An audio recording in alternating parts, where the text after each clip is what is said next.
Assalamualaikum warahmatullahi wabarakatuh. Perkenalkan, nama saya Nisma Tolwa, saya mahasiswa Universitas Terbuka Gorontalo dengan NIM 858593961 dari program studi pendidikan guru sekolah dasar. Di video ini saya akan membahas tentang pelajaran dari sejarah lahirnya Pancasila bagi generasi muda.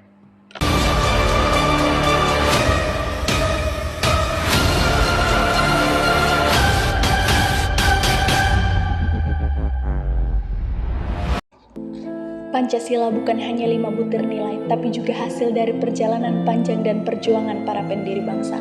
Melalui sejarahnya, kita belajar bagaimana perbedaan dapat disatukan menjadi kekuatan untuk membangun Indonesia. Proses lahirnya Pancasila dimulai ketika BPUPK dibentuk pada 29 April 1945 oleh pemerintah Jepang. BPUPK beranggotakan tokoh-tokoh bangsa dari berbagai latar belakang dengan tugas menyusun dasar negara Indonesia merdeka. Sidang pertama berlangsung dari 29 Mei sampai 1 Juni 1945 dan disinilah muncul 3 tokoh penting, Muhammad Yamin, Soepomo, dan Insinyur Soekarno. Muhammad Yamin berbicara tentang pentingnya persatuan dan kemanusiaan. Soepomo menekankan negara yang menyatukan seluruh rakyat tanpa memisahkan individu dari masyarakatnya. Hingga akhirnya pada 1 Juni 1945 Soekarno menyampaikan pidato bersejarah yang memperkenalkan 5 dasar negara yang disebutnya Pancasila. Pidato itu menjadi tonggak lahirnya ide dasar negara Indonesia. Setelah sidang pertama selesai, dibentuk panitia 9 yang beranggotakan tokoh-tokoh besar seperti Soekarno, Hatta, Amar Ramis, Wahid Hasyim, dan Abikusno Djokro Sujoso. Pada 22 Juni 1945, mereka menghasilkan sebuah naskah penting yang dikenal dengan Piagam Jakarta. Piagam ini merupakan rumusan pertama Pancasila dalam bentuk tertulis, yang memuat nilai-nilai persatuan, keadilan, dan ketuhanan. Namun dalam proses menuju kemerdekaan muncul perbedaan pendapat tentang rumusan sila pertama. Dengan semangat toleransi dan musyawarah, para tokoh akhirnya sepakat mengubah kalimat tersebut demi menjaga persatuan seluruh rakyat Indonesia. Dari peristiwa ini kita belajar bahwa sejak awal bangsa kita sudah menjunjung tinggi nilai toleransi, persaudaraan, dan cinta tanah air.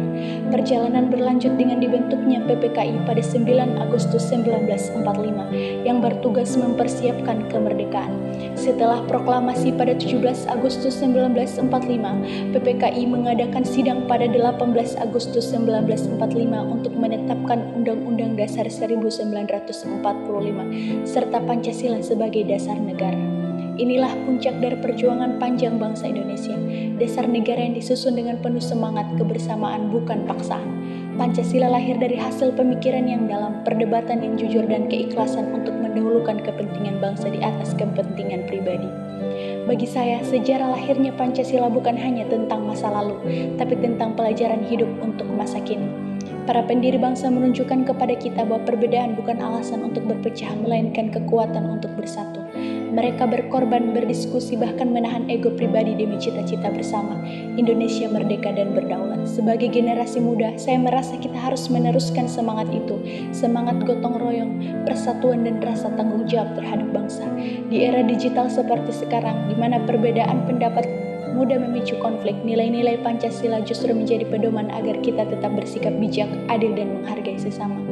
Mari kita jaga warisan para pendiri bangsa ini, bukan hanya dengan menghafal Pancasila, tapi dengan mengamalkannya dalam kehidupan sehari-hari.